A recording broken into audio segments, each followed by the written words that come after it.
ഇനി നമുക്കൊരു കുഞ്ഞ് അമ്മയും അതുപോലെ തന്നെ ചമ്മന്തിയുടെ സെറ്റപ്പൊക്കെ ഒന്ന് ഉണ്ടാക്കിയെടുത്താലോ. അപ്പോൾ നമ്മൾ വെറും ചമ്മന്തി അല്ല കേട്ടോ, നമ്മൾ അടിപൊളി നമ്മുടെ ഉണക്കമുള്ളൻ്റെ ചമ്മന്തിയുടെ ആ ഒരു സെറ്റാണ് ചെയ്തെടുക്കുന്നത്.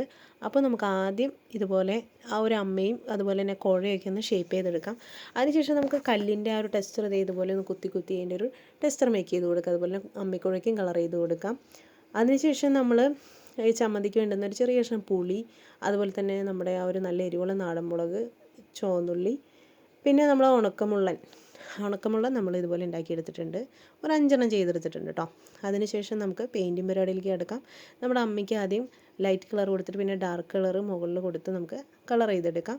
അതിനുശേഷം നമുക്ക് കുഴയും കളർ ചെയ്തെടുത്തിട്ടുണ്ട്, അതും ഒട്ടിച്ച് മുകളിൽ വെച്ച് കൊടുക്കാം. പിന്നെ നമ്മൾ ഉള്ളിക്ക് കളർ ചെയ്ത് കൊടുക്കാം. അതിനുശേഷം നമ്മുടെ നാടൻ മുളകിന് കളർ ചെയ്ത് കൊടുക്കുന്നുണ്ട്. ഒരു 2-3 കളർ പച്ചയും പഴുത്തൊക്കെ ആയിട്ട് നമ്മൾ ചെയ്തെടുക്കുന്നുണ്ട് കേട്ടോ. പിന്നെ ചമ്മന്തിക്ക് വേണ്ടുന്ന ആ പുളിയുടെ കളർ നമ്മൾ കൊടുത്തെടുത്തിട്ടുണ്ട്. പിന്നെ വറുത്ത ആ ഒരു മുള്ളൻ്റെ കളർ വറുത്തെടുത്തിട്ടാണ് നമ്മൾ ചമ്മന്തി അരയ്ക്കുന്നത്, അപ്പോൾ ആ ഒരു കളർ കൊടുത്തെടുക്കാം. അങ്ങനെ എൻ്റെ അമ്മൂമ്മയും മുത്തിയമ്മൂമ്മയൊക്കെ ഉണ്ടാക്കി എന്നെ കൊതിപ്പിച്ചിട്ടുള്ള ആ ഒരു ചമ്മന്തി, അതിൻ്റെ എല്ലാ ഐറ്റംസും ഇവിടെ റെഡി ആയിട്ടുണ്ട്. ഇത് നമുക്കിനി അമ്മയിലൊക്കെ ഒന്ന് സെറ്റ് ചെയ്ത് കൊടുക്കണ്ടേ, അപ്പോൾ അതൊന്ന് സെറ്റ് ചെയ്തിട്ടുള്ള വീഡിയോ കാണാം കേട്ടോ.